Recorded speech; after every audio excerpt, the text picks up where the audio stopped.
सबसे पहले हम लोग डिस्कस कर लेते हैं कि आज हम लोग पढ़ेंगे क्या इस लेक्चर में। तो देखो, अब तक हमने अगर मोटा मोटा देखा जाए तो ओम्स लॉ पढ़ लिया है, रेजिस्टेंस के बारे में पढ़ लिया है, रेजिस्टेंस किस पे डिपेंड करता है ये पढ़ लिया है, रेजिस्टेंस पैरेलल सीरीज पढ़ लिया है।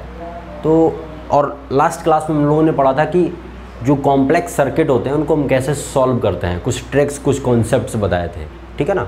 वो थोड़े हाई फाई थे 10th के रिस्पेक्ट में, हाई फाई नहीं थे बट 10th के रिस्पेक्ट में अगर बोलें तो वो थोड़े से डिफ़िकल्ट थे।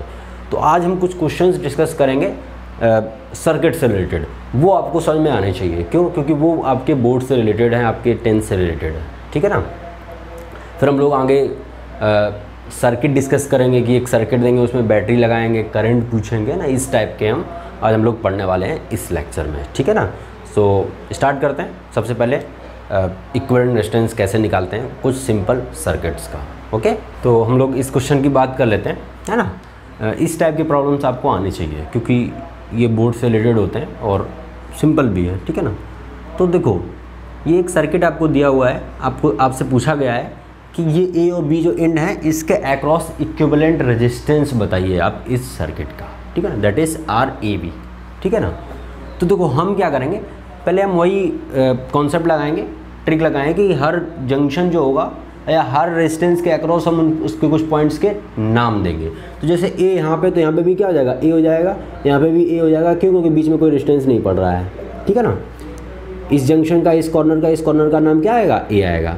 बट अगर ये इसका बी है तो इधर बी होगा, लेकिन आगे बी नहीं होगा। क्यों? क्योंकि इधर रेजिस्टेंस है, ठीक है ना। तो इधर मैं कुछ नया नाम दे देता हूँ, सी बोल देता हूँ, है ना, जैसे हम लोग पिछले लेक्चर में डिस्कस किए थे। तो इसका भी क्या हो जाएगा, इसका भी सी हो जाएगा और इसका भी सी हो जाएगा। Got it? तो आप देखेंगे कि हर रेजिस्टेंस के अक्रॉस मैंने नाम दे दिया है पॉइंट्स के, ठीक है ना। अब हम क्या करेंगे, अब हम करेंगे कि जिसके अक्रॉस निकलना है उसको हम सबसे दूर लिखते हैं, बाकी जो अदर पॉइंट्स होते हैं उनको बीच में डालते हैं इस तरीके से कि अच्छे से कनेक्शन हो जाए। तो सी आप डाल दीजिए, एक ही है पॉइंट, तो सी कहीं भी बीच में डाल दोगे, फर्क चाहे इधर चाहे उधर, क्या ही फर्क पड़ता है, बीच में तो रहेगा ही रहेगा। अगर आप देखोगे ए और सी और सिर्फ 3 रेजिस्टेंस आपको ए और सी के बीच में दिखेंगे आपको। तो देखो, पहला कितने ओम का है, 2 ओम का है, दूसरा 3 ओम का है, तीसरा चौथा 4 ओम का है, ठीक है ना।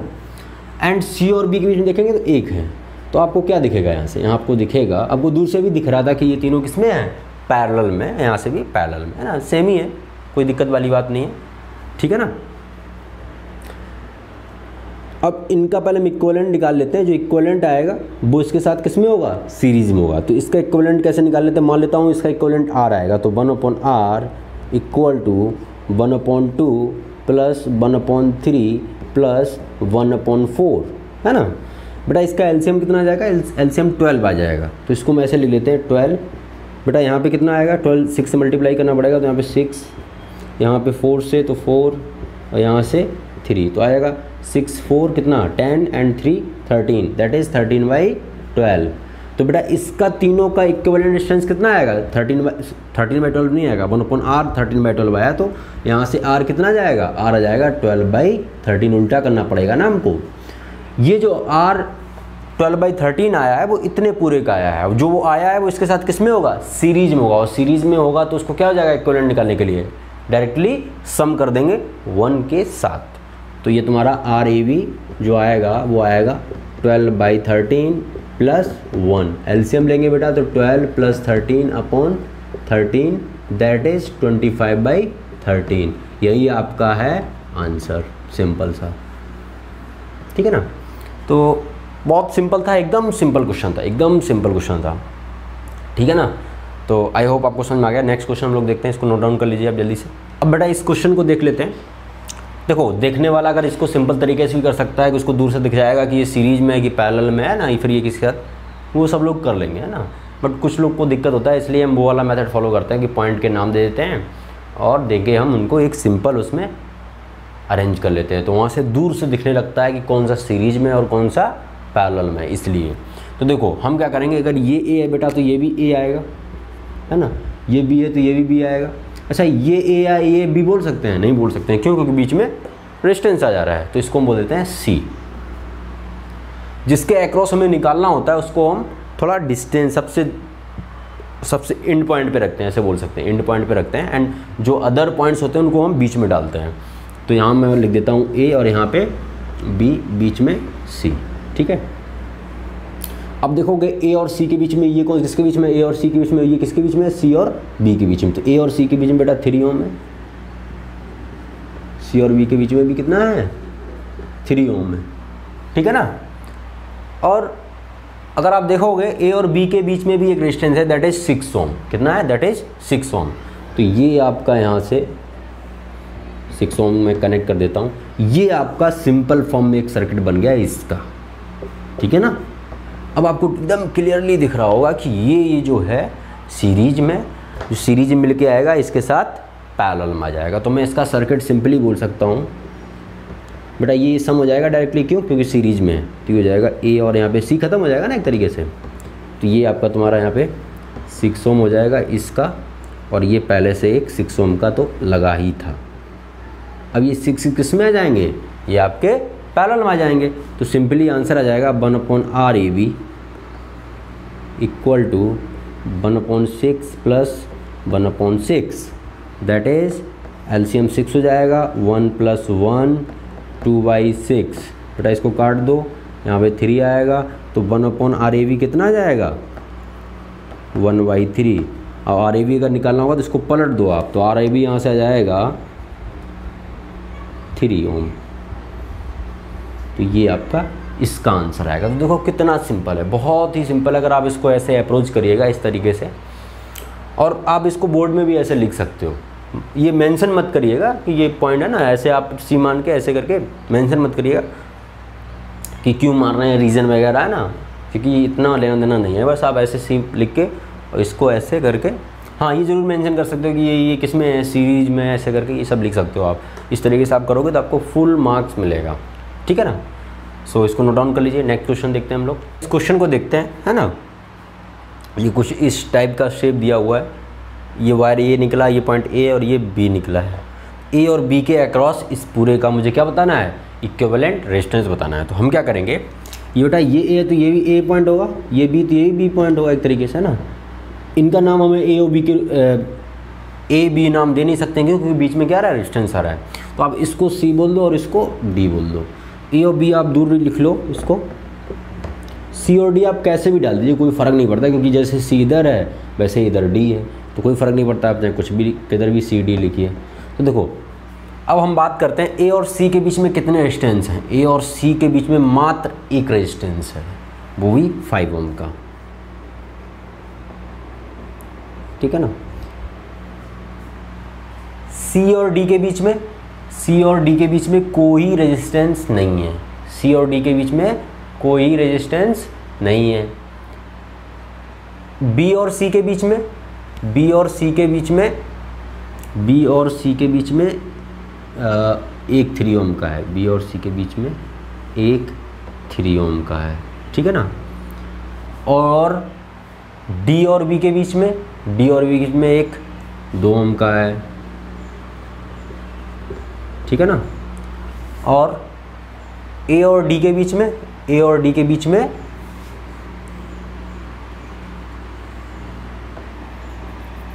ए और डी के बीच में 2 ओम का है, ठीक है ना। तो आप देखोगे एक ये पूरा लाइन चला गया और एक पूरा ये लाइन चला गया ना, इस तरीके से। तो आप देखोगे इसमें कहीं ब्रांचिंग आया है पूरा एकदम एक ही लाइन में। तो ये दोनों किस में है बेटा, ये दोनों आपके सीरीज में, किस में है, सीरीज में। ये कुछ गड़बड़ हो गया, 1 मिनट, 2 मैंने दे दिया। डी और बी के बीच में ये 2 ओम हो गया, ठीक है। ए और डी के बीच में, ए और डी के बीच में 4 ओम है, ठीक है। तो आप देखोगे ये किसमें, सीरीज़ में, और ये किसमें, सीरीज़ में। तो अगर हम इसको ऐसे लिखें ए और बी इन दोनों को, तो 4 2 6 हो जाएगा, 6 ओम। इसका कितना हो जाएगा, 5 3 8 8 ओम, ठीक है ना। तो ये RAB आ जाएगा 1/6 प्लस 1/8, ठीक है ना। अगर मैं इसका एलसीएम लूँ तो एलसीएम आएगा 24, कितना आएगा 24। इसमें 4 से मल्टीप्लाई करना पड़ेगा, इसमें 3 से, तो ये 4 3 और ये आ जाएगा कितना, ये आ जाएगा आपका 4 और 3 7 हो जाएगा बाई 24, तो RAB आ जाएगा 24/7 ओम। इस तरीके से इस सर्किट का हम क्या निकाल लेंगे, इक्विवेलेंट रेजिस्टेंस निकाल लेंगे। आई होप आपको ये समझ में आया होगा, ठीक है ना।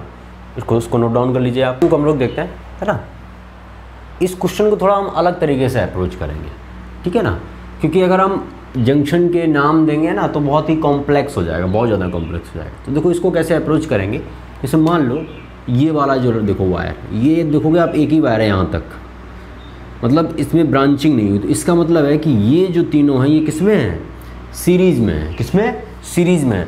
तो इन तीनों रेजिस्टेंस को अगर हम इक्विवेलेंट निकालें तो इनका सम करके एक रेजिस्टेंस से जोड़ सकते हैं। मतलब अगर मैं इतने की बात करूं तो इतने की बात हो जाएगी सिंपल, कितना, इतना। वो कैसे, 2 2 4 2 6 ओम ऐसे लिख सकते हैं। और ये जो 2 ओम है ये वाला, इसके साथ किसमें होगा, पैरेलल में होगा। तो हम ये पूरा हटा के इतना वाला पार्ट, थोड़ा मुझे लगता है ऐसे कॉम्प्लेक्स हो जाएगा, ठीक है ना, इसको ऐसे लिख लेते हैं पहले। इधर का कितना आ जाएगा, इधर का आ जाएगा 6 ओम, ठीक है ना। ये 2 ओम, ये 2 ओम था, ये भी 2 ओम रहेगा, ये 2 ओम रहेगा और ये भी 2 ओम रहेगा और ये 2 ओम रहेगा, ठीक है, और ये 2 ओम रहेगा, ठीक है ना। अब देखो इसका हम देख लेते हैं। इसका आएगा पैरेलल में, ये पैरेलल में दिख रहा है क्योंकि ये दोनों रेजिस्टेंस जो इनके एंड पॉइंट हैं ये क्या है, कॉमन है। तो ये 1/6 + 1/2, तो ये जाएगा 6 एलसीएम आ जाएगा 1 + 3, दैट इज़ 4/6 to 3, है ना। तो यहाँ से कितना आ जाएगा, 3/2। तो इसको हटा के हम क्या लिख सकते हैं, इसको हटा के मैं इसी में कर देता हूँ, ठीक है ना, आप देख लीजिएगा। मैं इसको साफ कर देता हूँ। इतना पूरा मिलके कितना आ जाएगा, 3/2। क्या जाएगा, 3/2 आ जाएगा, ठीक है। तो मैं इसको हटा देता हूँ और इसको मैं जोड़ देता हूँ 3/2 से, ठीक है ना, इस तरीके से। अब देखोगे आप ये किस में आएंगे, सीरीज में आएंगे। इनको आप सम कर लोगे फिर इसके साथ किस में, पैरेलल में। तो देखो इन तीनों का आ जाएगा कितना, 2 + 2 + 3/2, दैट इज़ 4 + 3/2 और 8 + 3/2, दैट इज़ 11/2, ठीक है ना। 11/2 आ जाएगा, याद रखना, ठीक है ना। तो इतना का कितना आ जाएगा आपका, 11/2, ठीक है ना। 2 + 3/2 दैट इज़ कितना, ठीक है ना, हो जाएगा पूरा 11/2। इसको हटा देता हूँ मैं, तो इसको हटा के हम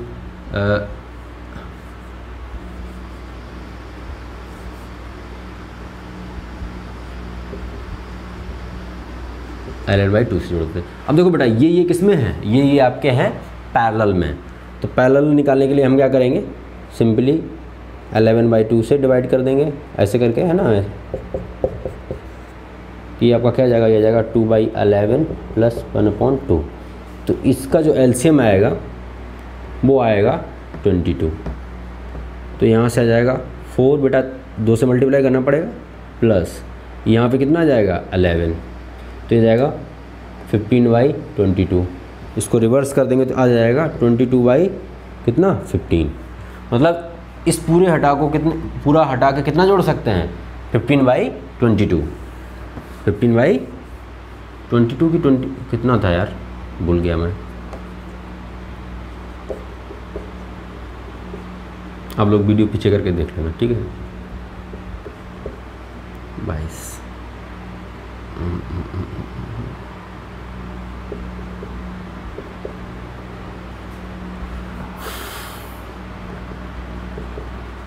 22/15, ठीक है।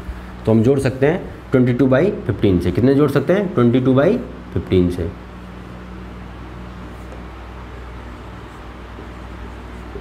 अब ये तीनों किस में आ जाएंगे, ये तीनों आ जाएंगे आपके सीरीज में।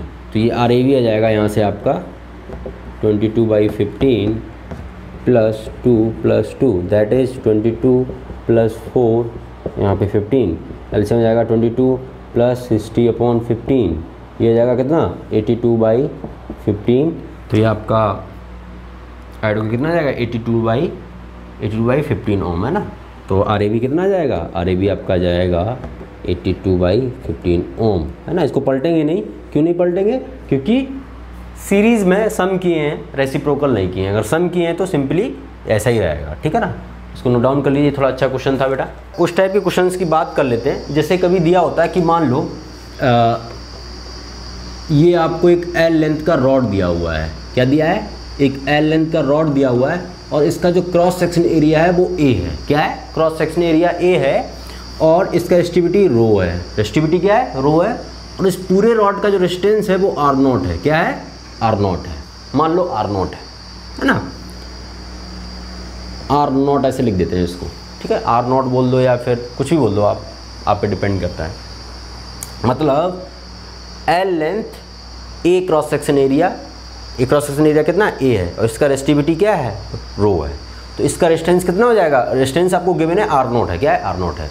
तो बोल रहा है कि अगर मैं इसको इलोंगेट करूँगा, क्या करूँगा, इलोंगेट करके, मान लो इसको इलोंगेट कर दिया मैंने, इलोंगेट भी कर सकता है एंड कंप्रेस भी कर सकता है। दोनों सिचुएशन यहाँ पे हो सकती है, डिपेंड करेगा वो क्वेश्चन पे कि वो क्वेश्चन में क्या पूछ रहा है। तो मान लो अगर मैं इसको इलोंगेट करूँगा, क्या करूँगा, इलोंगेट। तो इलोंगेट करने से क्या होगा कि इसका लेंथ इंक्रीज़ करेगा, लेंथ इंक्रीज़ करेगा, बट क्रॉस सेक्शन एरिया पे क्या इम्पैक्ट पड़ेगा। अगर लेंथ बेटा इंक्रीज़ करेगा तो क्रॉस सेक्शन एरिया पे क्या इम्पैक्ट पड़ेगा। अगर आप इसको आप खींचिएगा पेन को तो लेंथ बढ़ेगा बट क्रॉस सेक्शन एरिया क्या करेगा, डिक्रीज़ करेगा। क्या करेगा, डिक्रीज़ करेगा। तो यहाँ पे कंजर्व क्या रहेगा, बोले तो कांस्टेंट क्या रहेगा, कांस्टेंट बेटा यहाँ पे क्या रहेगा, वॉल्यूम कांस्टेंट रहेगा। चाहे एलोंगेट करे चाहे कंप्रेस करे, यहाँ पे वॉल्यूम क्या रहेगा, कांस्टेंट रहेगा। क्यों, क्योंकि डेंसिटी कांस्टेंट रहेगा, ठीक है ना। डेंसिटी कांस्टेंट रहती है, मान के चलते हैं, ठीक है ना। जब तक अनटिल अनलेस आपको बोला ना जाए कि डेंसिटी वेरी कर रहा है, तब तक डेंसिटी क्या है आपका, कांस्टेंट है, ठीक है ना। तो मान लो इसको एलोंगेट कर दिया, एलोंगेट करके कितना कर दिया, एलोंगेशन मान लो कर रहे हैं, ठीक है ना। इसको एलोंगेशन लिख लेता हूँ, एलोंगेशन है ना। तो एलोंगेशन मान लो हो गया कितना, 2L लेंथ, ठीक है ना। तो बोलेगा इसका रेजिस्टेंस बताइए कितना आएगा। मान लो R2L ऐसे लिख देता हूँ मैं, इसको R2 में बोल देता हूँ। क्या बोल देता हूँ, R2। अगर 2L लेंथ कर दिया तो रेजिस्टेंस मैंने R2 बोल दिया, तो इसका R2 आपको निकालना है in terms of R not, है ना। तो ये क्या हो जाएगा आपका, हाँ लेंथ 2L हो गया है, लेकिन क्रॉस सेक्शन अगर यहाँ पे ए है तो यहाँ पे ए नहीं होगा, कुछ और होगा, वो मुझे निकालना पड़ेगा। कैसे निकालेंगे बताते हैं आपको। इसको मैंने ए डैश दे दिया, क्या दे दिया, ए डैश दे दिया। अच्छा यहाँ से एक चीज़ लिख देता हूँ, R not equal to rho L by A लिख सकता हूँ। मुझे पता है ना, कि किसी भी रॉड का जो रेजिस्टेंस होता है उसका resistivity into length upon area होता है, ठीक है ना। वैसे ही मैं यहाँ पे लिख सकता हूँ R2 equal to 2L upon A dash, है ना। बट मेरा भी आंसर नहीं आया है, क्यों, क्योंकि मुझे आंसर बताना है in terms of R naught. क्या बताना है, in terms of R naught बताना है। तो मुझे क्या करना पड़ेगा, मुझे ए डैश को इन टर्म्स ऑफ ए निकालना पड़ेगा। वो कैसे निकालेंगे, वॉल्यूम के थ्रू निकालेंगे। बेटा इसका वॉल्यूम कितना है, अच्छा ये चीज़ पता है आपको, सॉरी ये गड़बड़ हो गया है। इसका भी रेजिस्टिविटी रो होगा, क्यों, क्योंकि मटेरियल तो सेम है। तो यहाँ से आप रो से भी तो मल्टीप्लाई करिए, रो 2L divide by A dash आएगा। इसका वॉल्यूम हो जाएगा ए इंटू एल आएगा, है ना, length into cross section area. इसका वॉल्यूम कितना आएगा, जो कि सेम होगा भी, है ना, वो आ जाएगा 2L इंटू ए डैश। और ये दोनों क्या होंगे, इक्वल होंगे। तो जैसे ही आप इक्वल करोगे, हमेशा याद रखिएगा, जब भी इलोंगेट एंड कंप्रेस करेंगे तो हम क्रॉस सेक्शन एरिया निकालने के लिए वॉल्यूम इक्वेट करेंगे। क्या करेंगे, वॉल्यूम को इक्वेट करेंगे। तो ये हो जाएगा आपका कितना, 2L इंटू ए डैश, है ना। एल से एल कैंसिल हो जाएगा एंड ए डैश आ जाएगा a बाई 2। इसको आप यहाँ पे रख दीजिए, तो ये जाएगा आपका R2 equal to 2L divide by a by 2। 2 ऊपर जाएगा तो ये जाएगा rho into 2L into 2 upon a, that is 4 rho L by A. Rho L by A को क्या लिख सकते हैं, आर नॉट लिख सकते हैं। तो यहाँ से जो आपका R2 आएगा वो आएगा 4 इंटू आर नॉट, है ना। तो आप देखेंगे 4 टाइम्स रेजिस्टेंस हो जाएगा। क्या हो जाएगा, 4 टाइम्स रेजिस्टेंस हो जाएगा। अगर हम इसको एलोंगेट करेंगे डबल लेंथ तक, कितना, जब तक डबल लेंथ नहीं हो जाएगा तब तक इसको एलोंगेट करेंगे, ठीक है ना। इस तरीके से इस क्वेश्चन को हम सॉल्व करते हैं कि अगर इलोंगेशन बोला है तो आप ऐसे लिख लीजिए, R2 डिस्टेंस बोल दीजिए या कुछ भी बोल दीजिए अपने हिसाब से। रेसिस्टिविटी सेम रहेगा, क्यों? क्योंकि मटेरियल सेम है। क्रॉस सेक्शन एरिया वेरी करेगा, मतलब सेम नहीं होगा, कांस्टेंट नहीं होगा, वेरी करेगा, कुछ और आएगा। वो कैसे निकालेंगे हम? वॉल्यूम को इक्वेट करके, ठीक है ना। कंप्रेस वाला भी आप कर सकते हो, ठीक है ना। तो देखो ये याद रखिएगा कि जब इलोंगेट करेंगे तो क्रॉस सेक्शन एरिया डिक्रीज़ करेगा, क्रॉस सेक्शन एरिया डिक्रीज़ करेगा। अगर क्रॉस सेक्शन एरिया डिक्रीज़ करेगा, लेंथ इंक्रीज करेगा तो रेजिस्टेंस बढ़ेगा, रेजिस्टेंस बढ़ेगा।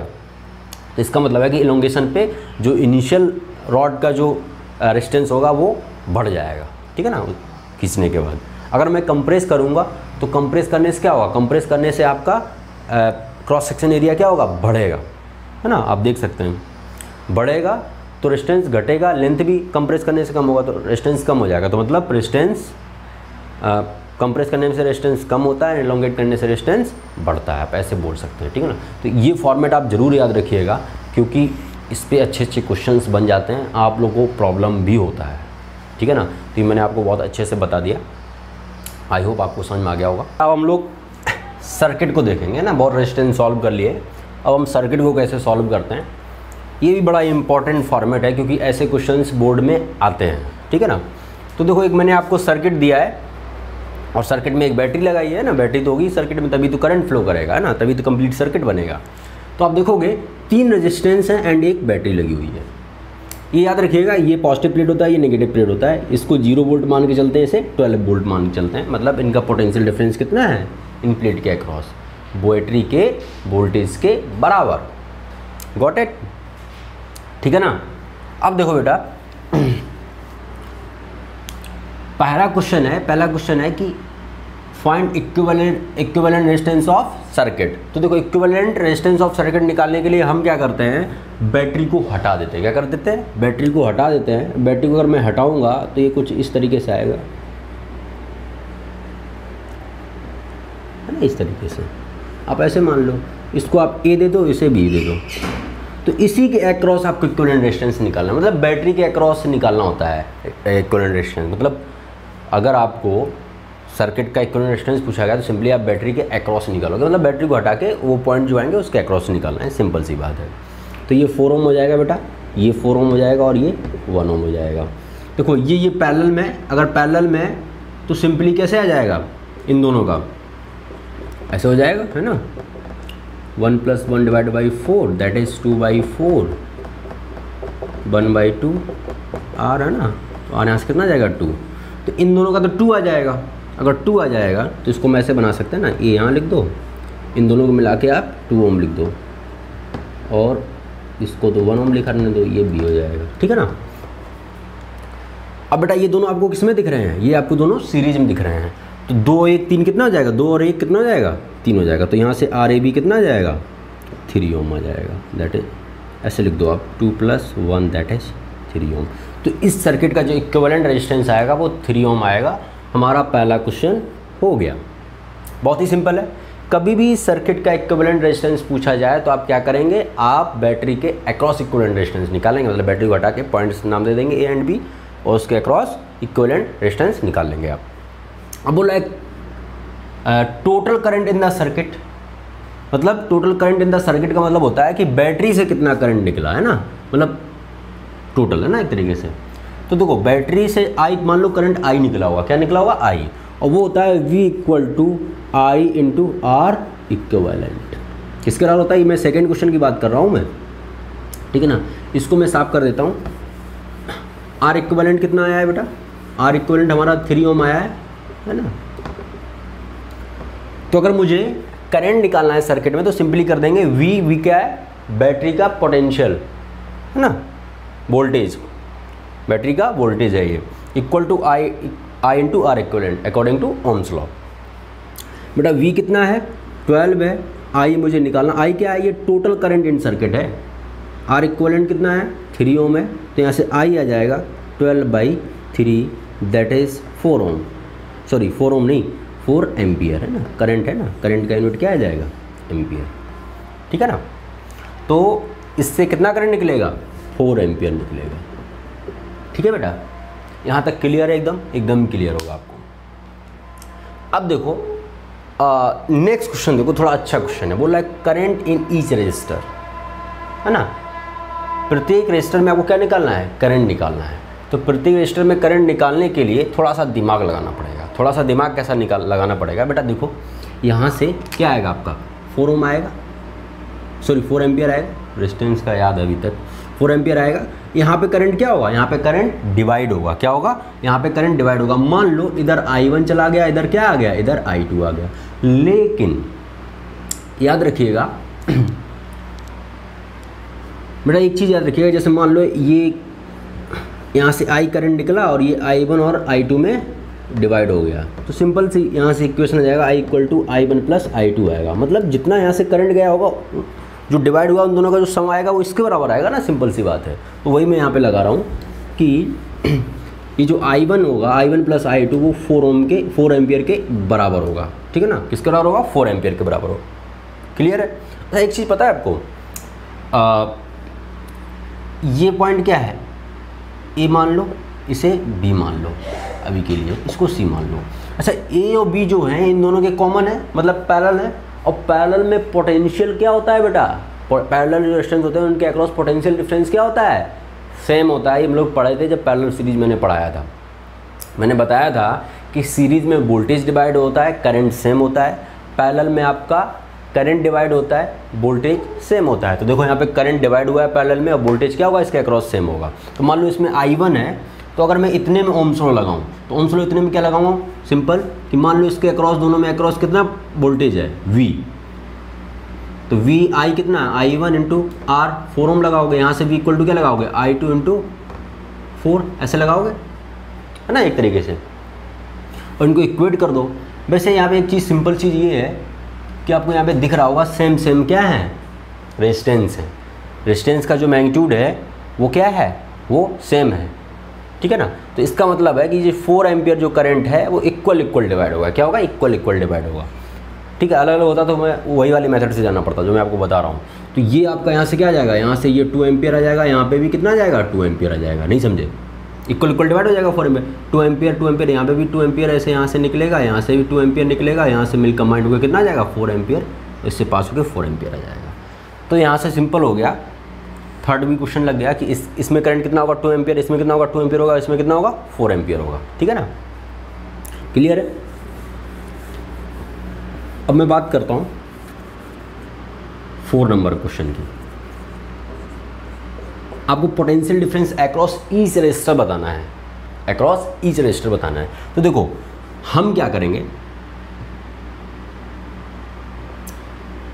इसके अक्रॉस, तो जो इसके अक्रॉस पोटेंशियल डिफरेंस होगा वही इसके अक्रॉस होगा। मान लेता हूँ इसका V4, 4 रेजिस्टेंस के अक्रॉस, तो V4 इक्वल टू होगा I into I1 I into R आएगा बेटा। I कितना है इसमें 2 एम्पियर है, इंटू रेजिस्टेंस कितना है, 4 है। तो चाहे इसमें लगा दो, चाहे आप इसमें ओम्स लॉ लगा दो, तो पोटेंशियल निकल आएगा। ठीक है ना। तो यहाँ से आ जाएगा 8 वोल्ट। कितना आ जाएगा, 8 वोल्ट। ठीक है ना,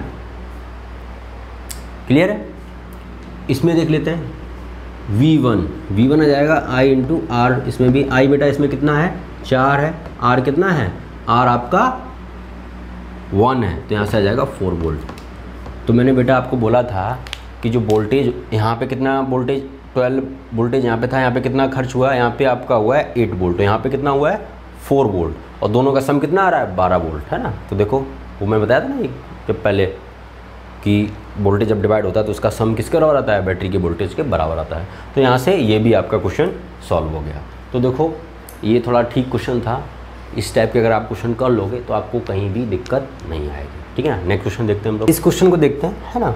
ये भी लगभग वैसा ही है, ये 3 रेजिस्टेंस दिए हैं ये इस सर्किट में, एंड ये बैटरी लगी हुई 12 वोल्ट की। ठीक है ना।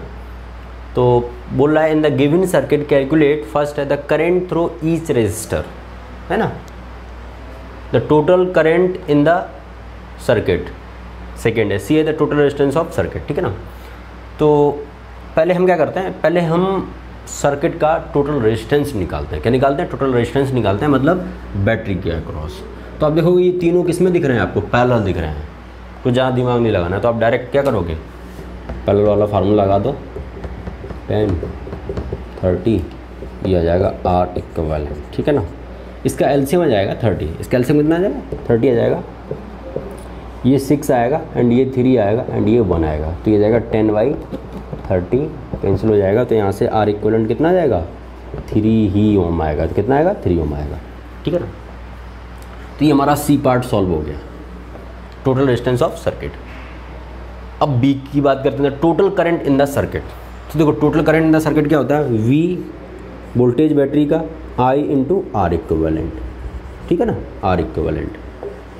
तो वी कितना है 12 है एंड आई कितना है, आई तो निकालना है हमको, आर इक्विवेलेंट कितना है 3 है, तो यहाँ से आई कितना आएगा 4 एम्पियर। अगेन वही आंसर आएगा, उतना ही करंट आएगा जो हमारा पिछले सर्किट का था। क्यों, क्योंकि देखो 12 वोल्ट उसमें बैटरी थी, इसमें भी है, जितना इसका इक्विवेलेंट रेजिस्टेंस आ रहा है सर्किट का उतना ही उसका आ रहा था, इसलिए सेम आया। अब बात करते हैं the current through each resistor, ये थोड़ा सा अच्छा है। तो देखो ये तो मुझे पता है कि यहाँ से कितना करंट निकल रहा है 4 एम्पियर निकल रहा है, कितना निकल रहा है 4 एम्पियर। अभी इसको मैं हटा देता हूँ 4 एम्पियर। अब देखो ये जो 4 एम्पियर यहाँ आएगा तो ये इधर I1 I2 और I3 में डिवाइड हो जाएगा। अब इसमें इक्वली 3 पार्ट में डिवाइड नहीं होगा, क्यों, क्योंकि सबका रेजिस्टेंस क्या है अलग है। यहाँ पे हमें वो दिमाग लगाना पड़ेगा कि इनके अक्रॉस सबके अक्रॉस पोटेंशियल क्या होगा, सेम होगा, पोटेंशियल सेम होगा। क्यों, क्योंकि पैरेलल में पोटेंशियल क्या होता है, सेम होता है ना। तो बेटा मान लेता हूँ इसमें भी पोटेंशियल आएगा, इसमें भी है ना, दोनों में, तीनों में। तो इसमें I है तो इसमें रिलेशन लिख सकते हैं फर्स्ट के लिए, V equal to I1 into 5, IR लगा दिया, V equal to IR Ohm's law. इसके लिए लिख सकता हूँ V equal to I2 into 10 and इसके लिए लिख सकता हूँ I3 इंटू 30, ठीक है ना। अच्छा ये बताइए इन तीनों करंट का सम जो आएगा वो 4 एम्पियर के बराबर आएगा। क्यों, क्योंकि 4 ही एम्पियर तो डिवाइड हुआ है ना, क्लियर है। तो ये जाएगा I1 plus I2 plus I3 equal to कितना 4 एम्पियर, गॉट इट, ठीक है ना। अब देखो अगर ये भी तो इस सब तीनों क्या होंगे, इक्वल होंगे। अगर इक्वल होंगे, ये इसके इक्वल होगा, ये इसके इक्वल होगा, तो यहाँ से 2 इक्वेशन बन जाएंगी। तो देखो यहाँ से हम इक्वल करेंगे तो I1 इंटू 5 I2 इंटू 10, तो 5 2 10 आ जाएगा, है ना। तो I1 इक्वल टू क्या जाएगा 2I2, ये एक पहला आपका इक्वेशन आ गया, है ना।